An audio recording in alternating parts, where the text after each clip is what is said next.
almost 9 months ago on April 30th. I came home from work and I laid down on my couch and I woke up approximately 51 days later on June 20th. I contracted an unknown virus which caused meningeal encephalitis.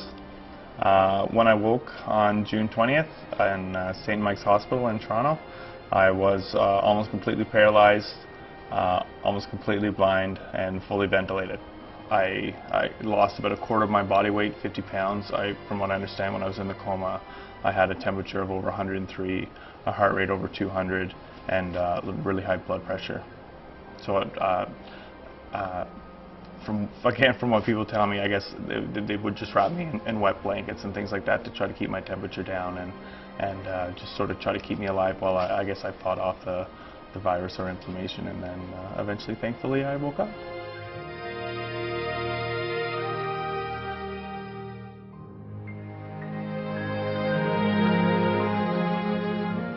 The hospital that Matthew was at had kind of got to the realization that they were at a bit of a roadblock with his ventilation and were concerned about how they were going to get him off the ventilator. So the professional practice leader approached me and said that they had heard we have this mode on our ventilator that facilitates, weaning and can help in the situation, and that some of their therapists have heard the talk that we give on proportional assist ventilation, and if I would be interested in coming in and seeing if it's something that would help Matthew. And I mean, it's at that point where diaphragmatic atrophy is apparent, and they were having difficulties getting anywhere on his ventilation. That day went into the ICU with the clinician team around the bed and put Matthew on PAV for the first time.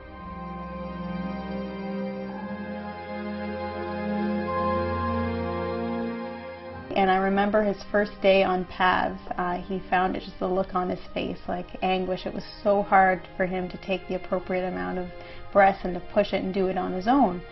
It was quite startling to see Matt, the strong guy, be in a state where he couldn't breathe on his own. But through PAV, we were able to watch him progress throughout different stages, different milestones, and different phases of being able to breathe a certain percentage on his own.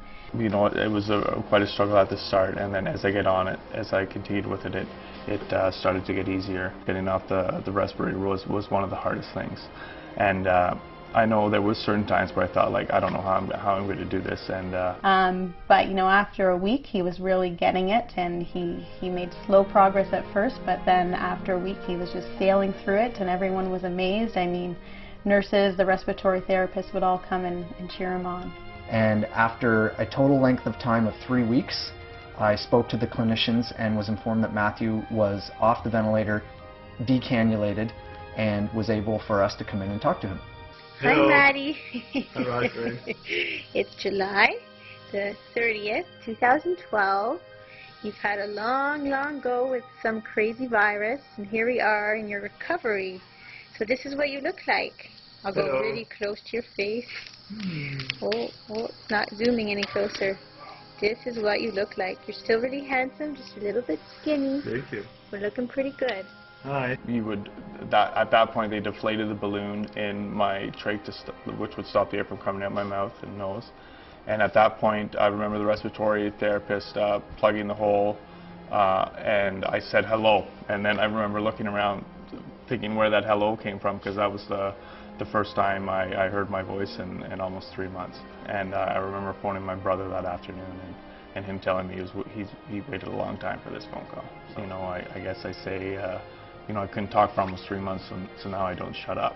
There is no doubt that Matthew was going down the road of being a home ventilated patient. If nothing was done, it's not to say he would have been, because he's young, but all signs were pointing to him being a chronic ventilator forever.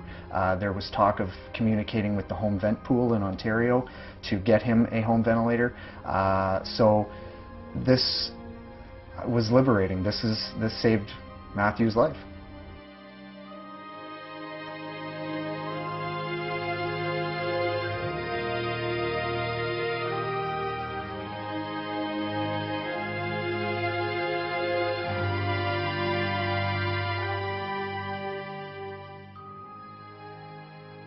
On New Year's, I proposed to my fiancée Rosalind, and thankfully she said yes. And I think we haven't set a date yet, but I think we're going to plan on getting married in the summer of 2014. So I'd really like to be able to walk for our wedding.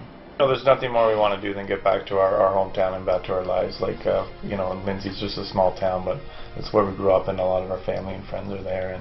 And you know, without a doubt, we you know, looking forward to getting married, and one day we hope to start our own family and stuff like that too. So, you know, through all this, we keep saying it. You know, we're so thankful for so much stuff, and there's, without a doubt, you know, so much to look forward to.